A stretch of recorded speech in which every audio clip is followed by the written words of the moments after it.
అందరు బాగున్నారా? అందరు బాగున్నారా? ఒకసారి బాగుంటే గట్టిగా జై తెలంగాణ.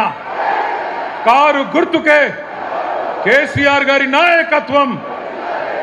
గౌరవనీయులు పెద్దలు, ఈరోజు జూబ్లీ హిల్స్ నియోజకవర్గంలో మన కుటుంబ సభ్యుల సమావేశం ఏదైతే జరుగుతూ ఉన్నదో, ఈ కార్యక్రమంలో పాల్గొనడానికి విచ్చేసిన వేదికపైన ఆసీనులైన పెద్దలు, మాజీ మంత్రివర్యులు శ్రీ హరీష్ రావు గారు, గౌరవనీయులు పెద్దలు మాజీ మంత్రివర్యులు శ్రీ తలసాని శ్రీనివాస్ యాదవ్ గారు, అట్లాగే పెద్దలు మాజీ మంత్రివర్యులు శ్రీమతి సబితా ఇంద్రారెడ్డి గారు, పెద్దలు మాజీ మంత్రివర్యులు శ్రీ మహమూద్ అలీ గారు, శ్రీ పద్మారావు గౌడ్ గారు, అట్లాగే మల్లారెడ్డి గారు, వేదికపై ఆసీనులైన శ్రీనివాస్ గౌడ్ గారు, ఇంకా గౌరవనీయులైన మన సహచర మాజీ మంత్రివర్యులు ప్రశాంత్ రెడ్డి గారు, ఇంకా మిగతా వేదికపై ఆసీనులైన సునీత లక్ష్మారెడ్డి గారు, ఇంకా పేరు పేరున అందరికీ, గౌరవనీయులైన శాసనసభ్యులకు, గౌరవ శాసన మండలి సభ్యులకు, అట్లాగే వివిధ డివిజన్లకు ఇన్ఛార్జీలుగా వ్యవహారం చేస్తున్న పార్టీ నాయకులందరికీ, కొంతమంది మీదుండొచ్చు, కొంతమంది కిందుండొచ్చు, కానీ అందరం కూడా కార్యకర్తలమే. పేరు పేరున ఈ కార్యక్రమంలో పాల్పంచుకుంటున్న మా ఆడబిడ్డలకు, అన్నదమ్ములకు, మీడియా మిత్రులకు, వేదిక మీద కింద ఉన్న కేసీఆర్ కుటుంబ సభ్యులందరికీ హృదయపూర్వకంగా శిరస్సు వంచి నమస్కారం తెలియజేసుకుంటా ఉన్నా. ఈరోజు అనుకోని పరిస్థితుల్లో మనకి ఎలక్షన్ వచ్చింది, మీకు తెలుసు. కానీ ఒక పార్టీ మీటింగు, ఒక నియోజకవర్గ మీటింగ్ అంటేనే ఇన్ని వేల మంది ఇక్కడ జమ అయినరంటే ఖచ్చితంగా మీ జోష్ చూస్తుంటే, మీ ఉత్సాహం చూస్తుంటే, గోపీనాథ్ గారిని తలుచుకుంటూ మీరు ఇస్తున్న నినాదాలు చూస్తుంటే, కేసీఆర్ గారు తిరిగి రావాలనే మీ ఆలోచన చూస్తుంటే మన గెలుపు పక్కా అయింది. మెజారిటీ మాత్రమే ఎంత అని తేలాల్సిన విషయం అర్థమైతా ఉన్నది. పక్కాగా మీ కసి, మీ పట్టుదల, మీ తపన, మీ ఉత్సాహమే మన పార్టీకి రాబోయే నెల రోజుల పాటు ఒక ఇంధనంగా పనిచేస్తుందని చెప్పి కూడా నేను మీకు తెలియజేస్తా ఉన్నా. ఎలక్షన్లు కొట్లాడు మనకు కొత్త కాదు, ఉప ఎన్నికలు మనకు కొత్త కాదు. హైదరాబాద్లో గిరిగీసి అవతలోని కాంగ్రెస్ కూడా బీజేపీ కూడా కడుపులకెళ్ళి గుద్ది మూతోడు జవాబు చెప్పుడు కూడా మీకు కొత్త కాదు అనే మాట కూడా నేను గుర్తు చేస్తా ఉన్నా. మన నెత్తుర్లనే పోరాటం ఉన్నది. మరి 25 ఏళ్లలో ఎన్నో ఎన్నికలు, ఎన్నో ఉప ఎన్నికలు, ఎన్ని వచ్చినా కమిటెడ్ నాయకులుగా, కమిటెడ్ కార్యకర్తలుగా ఏ ఒక్కరు కూడా మొక్కబోని ధైర్యంతో ముందుకు పోతా ఉన్నారు, గులాబీ జెండాను గుండెల్లో మోస్తూ. నేను మీ అందరినీ ఒక్కటే కోరుతా ఉన్నా, కష్టాలలో సుఖాలలో కలిసి నడిచేదే కుటుంబం. మరి ఈరోజు ఈ టీఆర్ఎస్ కుటుంబం, ఈ కేసీఆర్ గారి కుటుంబంలో మనందరం కూడా, ఈ తెలంగాణ కుటుంబంలో మనందరం కూడా కుటుంబ సభ్యులం. మన కుటుంబంలో ఒకడు, మనలో ఒకడు మన అన్న మాగంటి గోపీనాథ్ గారు. అనుకోకుండా మరి కేవలం చిన్న వయసులోనే మరణించిన విషయం మీ అందరికి కూడా తెలుసు.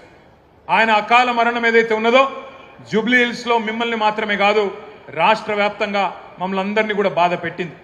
తల్లో నాలిక లెక్క ఇక్కడ ఉన్న ముఖ్యంగా మా ఆడబిడ్డలందరికీ చిన్న చిన్న కానుకలిస్తూ కళ్యాణ లక్ష్మి చీర కేసీఆర్ గారు పెడితే మీకు కూడా ఆయనతో పాటు ఇంకొక కానుక ఇచ్చి ఆదుకున్న అన్నలాంటి వాడు మాగంటి గోపీనాథ్ గారు. ఇంకొక 3.5 ఏళ్ల పాటు మీకు ప్రజాప్రతినిధిగా, జూబ్లీ హిల్స్ నియోజకవర్గ ఎమ్మెల్యేగా మీకు సేవలు అందించాల్సిన గోపీనాథ్ గారు మరి కన్ను మూయడం అనేది మనందరికీ కూడా బాధ కలిగించింది. ఇవాళ ఆ కుటుంబం అనాథ కాదు, ఆ కుటుంబానికి మేము అందరం ఉన్నామంటూ ఒకసారి గట్టిగా చప్పట్లతో సునీతమ్మకు, అక్షరకు, దిశిరకు, వాత్సల్యకు గట్టిగా మనందరం కూడా వారికి ధైర్యాన్ని ఇవ్వాల్సిన బాధ్యత మనందరి మీద కూడా ఉన్నది. ఇవాళ ఆ కుటుంబానికి మనందరం కూడా ఇక్కడ ఉండే, రాష్ట్ర వ్యాప్తంగా ఉండే బీఆర్ఎస్ కుటుంబ సభ్యులందరం కూడా అండగా వారి కోసమే జూబ్లీ హిల్స్కి కదలి వచ్చినాం. మరి జూబ్లీ హిల్స్లో పోరు షురు అయింది. జనం మన దిక్కున్నారు, నిజం మన దిక్కున్నది, ధర్మం మన దిక్కున్నది. వాళ్ళకేమున్నదో నాకంటే బాగా మీకే తెలుసు. మోసపోయి గోసపడుతున్న ప్రజలు ఇక్కడికి వస్తుంటే, నేను శ్రీనివాస్ యాదవ్ గారు, హరీష్ రావు గారు కలిసి వస్తుంటే 2 ఆడబిడ్డలు మాకు ఎదురొచ్చింది కారుకు. ఒక అమ్మాయి పేరు శబానా, ఇంకొక అమ్మాయి పేరు స్వప్న. ఇద్దరు నువ్వు ఒకసారి దర్వాజా తీ, తలుపు తీ అంటే తలుపు తీసిన. ఇక వాళ్ళు, నేనైతే నాకు తెలియదు గిన్ని తిట్లుంటాయి హిందీ భాషల, ఉర్దూ భాషల, తెలుగు భాషల. గన్ని తిట్లు తిట్టిరు రేవంత్ రెడ్డిని. తెలుగు భాషల గిన్ని తిట్లు గిన్ని రకాలుగా తిట్టొచ్చని కూడా నాకు తెలియదు.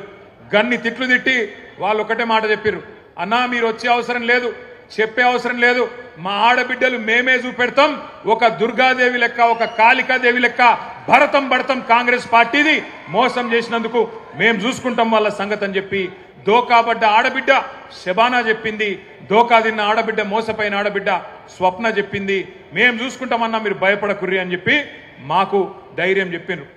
దోకా తిన్న తెలంగాణకు ఇలా మోకా వచ్చింది, అవకాశం వచ్చింది, దెబ్బగొట్టి కాంగ్రెస్ పార్టీకి బుద్ధి చెప్పే ఒక సందర్భం వచ్చింది. ఈ నెల రోజులు మనం చెప్పాల్సింది టీఆర్ఎస్ కార్యకర్తలం కేవలం చేయాల్సిందల్లా ఒకటే ఒక్క పని, నిజం చెప్పాలి గంతే. ప్రతి ఇంటికి పోవాలి, ప్రతి మనిషిని కలవాలి, నిజం చెప్పాలి. ఒకటే లక్ష్యం, ఒకటే గమ్యం. జూబ్లీహిల్స్ లో గులాబీ జెండా రెపరెపలాడాలనేదే మనందరి గమ్యం. మీరందరినీ కోరేది నేను ఒకటే, దగాబడ్డ ప్రతి బిడ్డకు, కాంగ్రెస్ చేతిలో మోసపోయిన ప్రతి అన్నకు, ప్రతి తమ్ముడికి, ప్రతి చెల్లెకు, ప్రతి అక్కకు కలవాలి, కలిసి ఇగో ఈ లెక్క చెప్పాలి. ఇది కాంగ్రెస్ ఒక్కొక్క వర్గానికి ఎంతెంత బాకీ పడ్డది, ఈ బాకీ కార్డు విషయంలో ఇంటింటికి, గుండె గుండెకు, మనిషి మనిషికి వాస్తవాలు చెప్పాలి. ఏం చెప్పిండ్రు కాంగ్రెస్ వాళ్ళు? పెద్ద మనుషులుంటే ఇంట్లో ఒక పెద్ద మనిషి పెన్షన్ పొందే పెద్ద మనిషి ఉంటే, ఒక పెద్ద మనిషికి అయితే ఒక అయ్య ఉంటే, ముసలయ్య ఉంటే ఆయనకు 4,000 ఇస్తాం, ముసలమ్మ ఉంటే ముసలమ్మకు కూడా 4,000 ఇస్తాం. ఇప్పుడు కేసీఆర్ గారు 2,000 రూపాయలు ఇస్తే మేము 4,000 రూపాయలు ఇస్తామని చెప్పిండ్రు. మరి 24 నెలలు అయింది, ఎంత బాకీ ఉన్నారు ఆ ముసలమ్మకు, ముసలయ్యకు అని చెప్పి బాకీ కార్డుల రాసినాం. నెలకు 2,000 రూపాయల చొప్పున ఎలక్షన్ జరిగే నాటికి కాంగ్రెస్ పార్టీ, రేవంత్ రెడ్డి ఒక్కొక్క ముసలమ్మకు, ఒక్కొక్క ముసలయ్యకు బాకీ ఉన్నది 48,000 రూపాయలు అనే మాట నేను మీకు గుర్తు చేస్తా ఉన్నా. ఆడపిల్లలకు చెప్పినారు, 18 ఏళ్లు నిండిన ఆడబిడ్డలందరికీ రాష్ట్రంలో ఉండే 1,67,00,000 మంది ఆడబిడ్డలకు నెలకు 2,500 రూపాయలు కాంగ్రెస్ అధికారంలోకి రాగానే 100 రోజుల లోపలనే మా గ్యారంటీ ఇవ్వ మేము ఇస్తామన్నారు. 24 నెలలకు 2,500 కూడితే వచ్చినాయా ఒకరికన్నా పైసలు? మహాలక్ష్మి వచ్చిందా? 2,500 వచ్చినాయా? ముసలోళ్ళకు 4,000 వచ్చిందా? మన పిల్లలకు మన నిరుద్యోగ భృతి అన్నారు, అది వచ్చిందా? అగో అందుకే ఈ బాకీ కార్డు ఇంటింటికి తీసుకుపోవాలి, బాకీ కార్డు ముంగట పెట్టి చెప్పాలి, కాంగ్రెస్ వాళ్ళు మీ ఒక్కొక్కలకు ఇంతింత బాకీ ఉన్నారు, మహిళలకు 50,000 బాకీ ఉన్నారు, ముసలోళ్లకు 48,000 బాకీ ఉన్నారు, ఈ లెక్క మొత్తం ప్రతి ఇంటికి పోవాలని చెప్పి నేను విజ్ఞప్తి చేస్తా ఉన్నా. అట్లాగే మూలకున్న ముసలమ్మ నుంచి చంటి పిల్లగాని దాకా అందరినీ మోసం చేసింది కాంగ్రెస్ ప్రభుత్వం, కాంగ్రెస్ పార్టీ. ఎట్లనా మరి చంటి పిల్లగాని ఎట్లా మోసం చేసిరని మీరు అడగచ్చు. కేసీఆర్ కిట్లు వస్తున్నాయా? కేసీఆర్ కిట్లు వస్తున్నాయా? లేదు, కేసీఆర్ కిట్టు బంధు. బతుకమ్మ చీర వచ్చిందా? రంజాన్ తోఫా వచ్చిందా? ముసలోళ్ళకు 4,000 పెన్షన్ వచ్చిందా? మహిళలకు 2,500 వచ్చిందా? తులం బంగారం వచ్చిందా? ఇప్పుడే మా ప్రశాంత్ రెడ్డి అన్న చెప్తున్నాడు, 1 तोला सोना नहीं, 1 तोला सोना तो छोड़ो, इन्हों तो सोने भी नहीं दे रहा अपने को. कब घर तोड़ देता, कब क्या कर देता, कब बुलडोजर आ जाता अपने घर पे, वही तकलीफ है. सोना तो छोड़ो, सोना भी हराम कर दिया इन्हों, सोने का नींद भी हराम कर दिया. ऐसा माहौल आ गया आज. ఈ రోజు జూబ్లీ హిల్స్ లో జరుగుతున్న ఎలక్షన్ ఏదైతున్నదో కారుకు బుల్డోజర్ కు జరుగుతున్నది. కారు ఇక్కడ మాగంటి సునీతమ్మ రూపంలో మీ ముంగట్టున్నది, బుల్డోజరు కాంగ్రెస్ అభ్యర్థి రూపంలో మీ ముంగట్టున్నది. మరి మీ ఇంటికి రేపు ఎలక్షన్ తర్వాత కారు రావాలన్నా, బుల్డోజర్ రావాలన్నా మీరే ఆలోచన చేసుకోండి. మరి కారు రావాలంటే బ్రహ్మాండంగా కేసీఆర్ పెట్టిన అభ్యర్థి గెలవాలి, గోపన్న ఆశయాలు నెరవేరాలంటే మాగంటి సునీతమ్మ గెలవాలి. ఇక మరి కాదు మా ఇల్లు కూలగొట్టేందుకు మేమే లైసెన్స్ ఇస్తాం, వాడు హైదరాబాద్ రావాలి, వాడు వచ్చి ఇల్లు కూలగొట్టాలి అంటే మరి ఈ శివమ్మ పాపిరెడ్డి నగర్ కానీ, ఎస్పీఆర్ హిల్స్ కానీ, రేమత్ నగర్ కానీ, బోరబండ కానీ, యూసఫ్గూడ కానీ, షేక్పేట్ల కానీ బస్తీలలో ఉండే మా ఆడబిడ్డలు యాద పెట్టుకోవాలి. మోసపోతే గోసపడతారు. ఇలా రాష్ట్రం అంతా బాధపడుతున్నారు రైతులు, రాష్ట్రం అంతా బాధపడుతున్నారు మహిళలు. వాళ్ళందరూ చూస్తున్నది జూబ్లీ హిల్స్ దిక్కే చూస్తున్నారు. మీరు జూబ్లీ హిల్స్ లో గట్టిగా కడుపులకెళ్ళి గుద్దితే రాష్ట్రంలో ప్రతి మహిళకు 2,500 రూపాయలు వస్తాయి. మీరు కడుపులకెళ్ళి కాంగ్రెస్ ను గట్టిగా గుద్దితే ప్రతి ముసలవ్వకు, ప్రతి ముసలయ్యకు 4,000 రూపాయల పెన్షన్ వస్తుంది. అందుకే రాష్ట్రం అంతటా మీ దిక్కు చూస్తున్నారు. జూబ్లీ హిల్స్ ఏం తీర్పిస్తుంది, మోసకారి కాంగ్రెస్ కు బుద్ధి చెప్తుందా లేదా అని మీ దిక్కే చూస్తా ఉన్నారు. ఉద్యోగాల కోసం మోసపోయిన మా తమ్ముళ్ళు, మా చెల్లెళ్ళు మొదటి సంవత్సరమే 2 లక్షల ఉద్యోగాలు ఇస్తామని చెప్పారు. మరి ఆ 2 లక్షల ఉద్యోగాలల్లో కనీసం ఇవాళ 5% కూడా రేవంత్ రెడ్డి ప్రభుత్వం ఇయ్యలే. కనీసం 10,000 ఉద్యోగాలు కూడా మొదటి సంవత్సరంలో ఇస్తామని చెప్పి ఇయ్యకుండా మోసం చేసిండ్రు. ఆ మోసపోయిన తమ్ముళ్ళు, మోసపోయిన చెల్లెళ్ళు మొత్తం జూబ్లీహిల్స్ దిక్కు చూస్తున్నారు. మా అన్నలు, మా అక్కలు, మా చెల్లెళ్ళు, మా తమ్ముళ్ళు మా కోసం నిలబడతారా లేదా అని చెప్పి మోసపోయిన తమ్ముళ్ళు ఎదురు చూస్తూ ఉన్నారు. ఆటో డ్రైవర్ల నుంచి బస్సు డ్రైవర్ల దాకా అందరూ మీ దిక్క చూస్తున్నారు. ఇక్కడ వాళ్ళని ఆటో డ్రైవర్లు ఉన్నారా?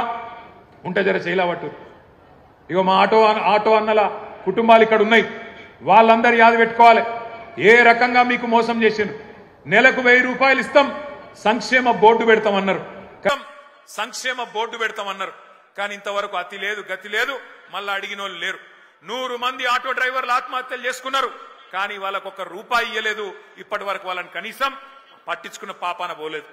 అత్తలకు, కోడళ్లకు, కొత్తగా పెళ్లైన ఆడపిల్లలకు, కాలేజీకి వెళ్లే మహిళలకు, పురుడు పోసుకున్న బాలింతలకు ప్రతి మహిళను మోసం చేసింది కాంగ్రెస్ పార్టీ. ఒక్కరిని కాదు. అట్లాగే ఈ 22 నెలల్లో బాధపడని వాళ్ళు లేరు. అందుకే మీ అందరికి నేను విజ్ఞప్తి చేస్తా ఉన్నాం. అందరం ఈ వేదిక మీద కూర్చున్నా మీ అన్నదమ్ములుగా కోరుతా ఉన్నాం. నెల రోజుల పాటు కష్టపడదాం, గట్టిగా తనలాడదాం. ఎట్లున్నది కాంగ్రెస్ పరిస్థితి అంటే మన హైదరాబాద్ లో చెప్తారు. హైదరాబాద్ లో ఎవడో నెక్క తక్కువ మాట్లాడితే ఏమంటారు? ఏ ఖాముష్ బయటరే, బైగన్ కి బాత్ నక్కొకర్ అంటారు. బైగన్ కి బాత్ నక్కొకర్ క్యా బోల్ రారే అంటారు. నిజంగా కూడా కాంగ్రెస్ వాళ్ళు ఏం చేసిరంటే హైదరాబాద్ వాళ్ళు నమ్మలే. మీరు హైదరాబాద్ లో ఒక్క సీటు కూడా కాంగ్రెస్ కు మీరు ఇయ్యలే. ఎందుకంటే మీకు ముందే తెలుసు కాంగ్రెస్ ఎంత మోసం పార్టీ మీకు తెలుసు. అందుకే హైదరాబాద్ లో ఒక్క సీటు కూడా ఇవ్వకుండా మొత్తం అన్ని సీట్లను కేసీఆర్ కి అప్పచెప్పి కేసీఆర్ నాయకత్వంలోనే ఈ రాష్ట్రం ముంగట్టుకోవాలి, హైదరాబాద్ ముంగట్టుకోవాలని చెప్పి మీరు తీర్పిచ్చారు. కానీ ఊర్లల్లా ఈ బైగన్ కే బాతని కొంతమంది నమ్మిరు, ఈ బైగన్ గాలని కొంతమంది నమ్మి మోసపోయినరు. ఇలా మోసపోయిన వాళ్ళు మీకంటే ఎక్కువ ఊళ్ళల్లో తిరుగుతున్నారు. మీరు చూస్తున్నారు, యూట్యూబ్లలో తిరుగుతున్నాయి, వాట్సాప్లలో తిరుగుతున్నాయి.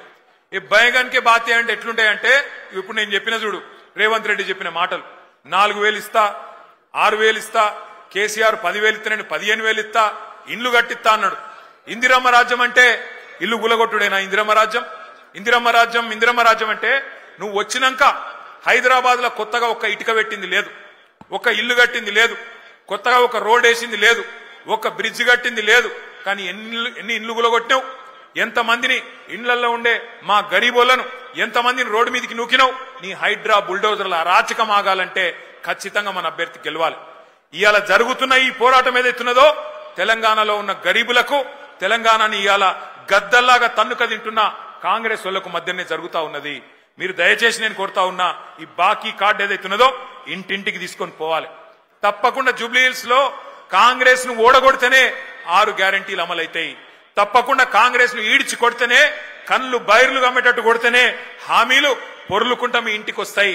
లేకపోతే ఇంతకుముందు అన్న చెప్పినట్టు మరి మీరు ఏమి ఇయ్యకపోయినా మాకే ఓటేసిండ్రు కదా, ఎందుకు ఇయ్యాలి అనే మాట రేవంత్ రెడ్డి మాట్లాడే పరిస్థితి వస్తుంది.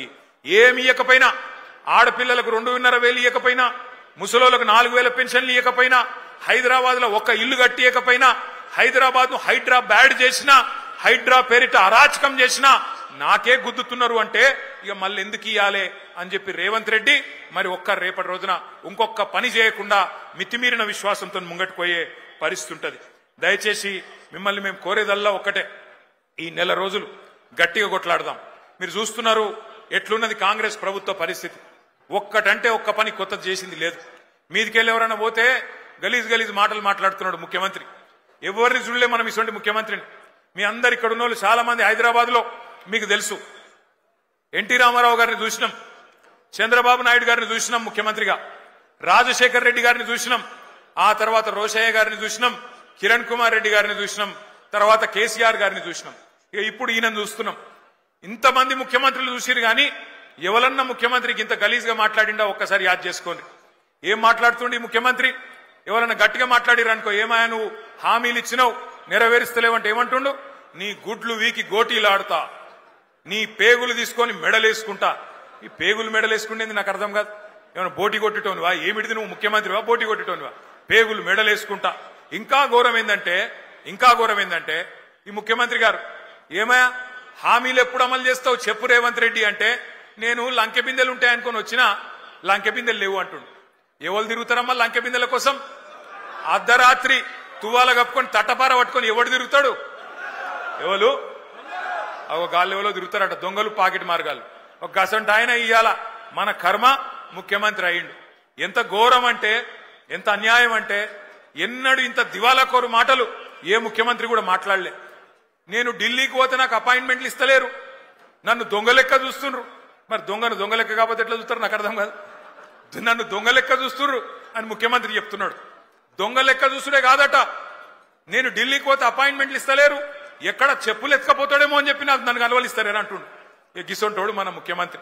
అందుకే నేను మీకు దండం పెట్టి చెప్పేది जुबली हिल्स లో ఉండే మా అన్నదమ్ములకు, कांग्रेस को एक सबक सिखाने का जबरदस्त मौका आज जुबली हिल्स के जनता के पास, हमारे भाइयों के पास, बहनों के पास है. आप याद रखिए, आज तारीख में ऐसी कोई रियासत नहीं थी जिसमें आपका कोई भाई वजीर नहीं था कांग्रेस के हुकूमत में, पर आज पहली बार तेलंगाना में ऐसी हुकूमत है जहां ना कोई एक एमएलए है, एक एमएलसी है मुसलमान, वरना एक कोई वजीर है.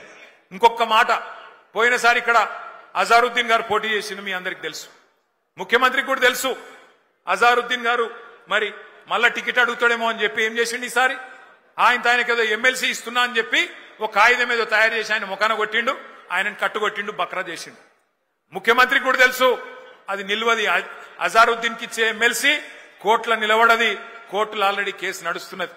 అట్లాగే పక్కన షేక్పేట్ల ఖబరస్థాన్ కు జాగా ఇచ్చినా అన్నాడు, అక్కడ పోతే అది నిలబడది కోట్ల అని తెలుసు, ఆర్మీ వాళ్ళు వచ్చి వాళ్ళు నిలగొట్టిరు అక్కడ. అట్లాగే 42% రిజర్వేషన్ అంటాడు, అది కూడా కోట్ల నిలబడదని తెలుసు. ముఖ్యమంత్రికి తెలిసి ఇవాళ జూబ్లీ హిల్స్ ప్రజల్ని, బీసీలని, మైనారిటీలను మోసం చేస్తా ఉన్నాడు. అందుకే మరి జూబ్లీ హిల్స్ లో కాంగ్రెస్ పార్టీని చిత్తుగా ఓడిస్తే తప్ప మరి ఈ హామీలు అమలు కావు. జూబ్లీ హిల్స్ గల్లీలో మీరు పంచుకొడితే ఢిల్లీలో అధిష్టానం అదిరి పడాలి. రేపటి రోజున ఖచ్చితంగా ఒక్కొక్క వాగ్దానం అమలు కావాలి. మీ అందరినీ మేము కోరేది మళ్ళొక్కసారి, బుల్డోజర్ కావాలనా లేకపోతే మరి కారు కావాలనా ఒక్కసారి మీరు యాద్ చేసుకోండి. ఇంకొక మాట కూడా నేను మీకు చెప్పాలి. నిన్న మొన్న మనోళ్ళు తిరుగుతుంటే ఇగో మాకు 1596 రూపాయల మాకు వాటర్ బిల్లు వస్తుందన్నా అని చెప్పి ఒక ఆయన, ఇంకొక ఆయన ఏమన్నా మాకు 4000 నల్ల బిల్లు వస్తుంది, కేసీఆర్ ఉన్నప్పుడు బిల్లు రాలే, కాంగ్రెస్ రాగానే ఇలా ముక్కు విండి నల్ల బిల్లులు వసూలు చేస్తున్నారని చెప్పి ఇంకొకరు మాట్లాడుతూ ఉన్నారు. నేను మీకు చెప్తా ఉన్నా, ఇది శాంపుల్ మాత్రమే. హైదరాబాద్ అంతా ఇదే పని చేస్తున్నారు, ఇది శాంపుల్ మాత్రమే. జిహెచ్ఎంసీ ఎలక్షన్ అయిపోయినాక కేసీఆర్ గారు ప్రవేశపెట్టిన ఫ్రీ వాటర్ స్కీమ్ కూడా కాంగ్రెస్ పార్టీ వాళ్ళు ఎత్తేస్తారు, యాద పెట్టుకోండి. ఎందుకంటే కాంగ్రెస్ వాళ్ళు పగబట్టిరు హైదరాబాద్ మీద, మాకొక్క సీటీఎలే అని పగబట్టి ఇలా హైదరాబాద్ ప్రజల మీద పగ తీర్చుకునే ప్రయత్నంలో ఉన్నారు. ఇంకొక పని కూడా చేస్తున్నది కాంగ్రెస్ పార్టీ. నిన్న మనోళ్ళు తిరుగుతుంటే ఇదొకటి దొరికింది. ఒకటే ఇంట్లా ఈరోజు కాంగ్రెస్ పార్టీ వాళ్ళు, ఎందుకంటే మీరు ఎట్లాగూ ఓట్లేరని అర్థమైపోయింది అలా, మామూలుగానైతే ప్రజలు బాగా కోపంగా ఉన్నారు, ఓట్లేరని అర్థమైంది. అందుకే ఒకటే ఇంట్లో 43 దొంగ ఓట్లు రాయించారు. ఒక్కొక్క ఇంట్లో 43 దొంగ ఓట్లు, మొత్తం కలిపి వేల సంఖ్యలో దొంగ ఓట్లు కూడా రాయించారు. మేము దాని మీద ఎక్సర్సైజ్ చేస్తున్నాం, ఎట్లా దాన్ని ఎదుర్కోవాలో ఎదుర్కొందాం. కానీ మిమ్మల్ని కోరుతా ఉన్నా, హైదరాబాద్ లో జనరల్ గా ఓటింగ్ తక్కువైతుంది, మీ అందరికి తెలుసు, ఎప్పుడు 50% దాటది. అందుకే మనం చేయాల్సింది రాబోయే నెల రోజుల పాటు ఇంటింటికి పోవాలి, బాకీ కార్డు పట్టుకొని పోవాలి. ఎవరైతే మీకు గట్టిగా చెప్తారో అన్నా మళ్ళా కేసీఆర్ రావాలి అని వాళ్ళందరినీ కూడా కడుపుల తలబెట్టి అవసరమైతే కాళ్ళు పట్టుకొని అన్నా నువ్వు రా, ఓటింగ్ కు రా, ఓటై అవతల దొంగ ఓట్లు రాయించుకున్నారు, ఆ దొంగ ఓట్లతో గెలిచే ప్రయత్నం చేస్తున్నారు. మనం నిజాయితీగా కొట్లాడదాం, దయచేసి మీరు రండి అని చెప్పి ఇంటింటికి పోయి బతిమలాడుకోవాలి, తెచ్చుకోవాలి. మన నాయకులు దగ్గర 55 మంది మరి వివిధ జిల్లాల నుంచి ఇన్ఛార్జీలుగా, ఒక్కొక్క క్లస్టర్ కి ఇన్ఛార్జీలుగా, 1000-2000 ఓట్లకి ఇన్ఛార్జీలుగా జిల్లాల నుంచి వచ్చినారు. వాళ్ళందరినీ కూడా నేను రిక్వెస్ట్ చేస్తా ఉన్నా, ఇంటింటికి పోదాం, ఒళ్ళు వంచి పని చేద్దాం. రాబోయే నెల రోజుల పాటు ప్రజల్లో ఏ కోపం అయితే కాంగ్రెస్ పార్టీ మీద ఉన్నదో అది పూర్తి స్థాయిలో ఓటు రూపంలో మళ్ళీ కాంగ్రెస్ కు ఒక శిక్ష పడేదాకా కష్టపడి పనిచేద్దామని చెప్పి విజ్ఞప్తి చేస్తూ आखिरी में मैं इतना ही बोलना चाहता हूं, हमारे कांग्रेस पार्टी के लीडर कैसे है बोले तो आज बोराबंडा में हमारा एक भाई था मोहम्मद सरदार, उस सरदार को जब वो पार्टी नहीं बदलना चाह रहा था, उसके पीछे पड़ के उसका दुकान को तोड़ दे के उसके धंधे को तमाम कर दे के उसको खुदकुशी करने पे मजबूर कर दिए। वैसे ही हर भाई को सता रहे हैं, हर बहन को भी आज कांग्रेस वाले सता रहे हैं। इनको सबक सिखाने का एक जोरदार मौका है। ना आपका नुमाइंदा है कांग्रेस की हुकूमत में, ना आपका कोई आपको दिया हुआ कोई वादा भी मुकम्मिल किया कांग्रेस पार्टी ने। 4000 करोड़ का बजट बोले थे, आज तक 2000 करोड़ का भी खर्च नहीं किए कांग्रेस पार्टी वाले। वैसे ही आपको वादा किया गया था माइनॉरिटी सब प्लान लाएंगे, आज तक वो भी नहीं करे। बहुत कुछ वादा करे बट वादों को सब पे मुखर के आज धोखा देने की कोशिश कर रहे हैं। आज तमाम भाइयों से बहनों से हमारी गुजारिश है, आप केसीआर साहब को और उनके जो कैंडिडेट हैं मागंटी सुनीता गोपीनाथ, जो गोपीनाथ साहब की बेवा है, उनको आपका मदद करिए, कार के निशान पे वोट दीजिए। 1 महीने के हद तक हम सभी लोग भाई भाई की तरह लड़ेंगे और इंशाअल्लाह जीत के, बहुत अच्छी तादाद से जीत के आपकी खिदमत करेंगे। నెల రోజుల తర్వాత సునీతమ్మ గారు మీ ఎమ్మెల్యేగా మీ ముంగటికి వస్తారు, ఇచ్చిన ప్రతి వాగ్దానాన్ని నిలబెట్టే బాధ్యత ఈ వేదిక మీద ఉన్న మేమందరం కూడా తీసుకుంటామని చెప్పి మీకు విజ్ఞప్తి చేస్తా ఉన్నాం। 2 ఏళ్లలో మళ్ళీ కేసీఆర్ గారి ప్రభుత్వం రాబోతున్నది। ఏ ఒక్క వాగ్దానం కార్యకర్తలుగా మీరు ఇచ్చినా దాన్ని నిలబెట్టే బాధ్యత మేము తీసుకుంటామని చెప్పి మళ్ళొక్కసారి తెలియజేస్తూ మీ అందరికీ మళ్ళొక్కసారి పేరు పేరున నమస్కారాలు తెలియజేస్తూ జై తెలంగాణ, కేసీఆర్ గారి నాయకత్వం, కేసీఆర్ గారి నాయకత్వం। Thank you.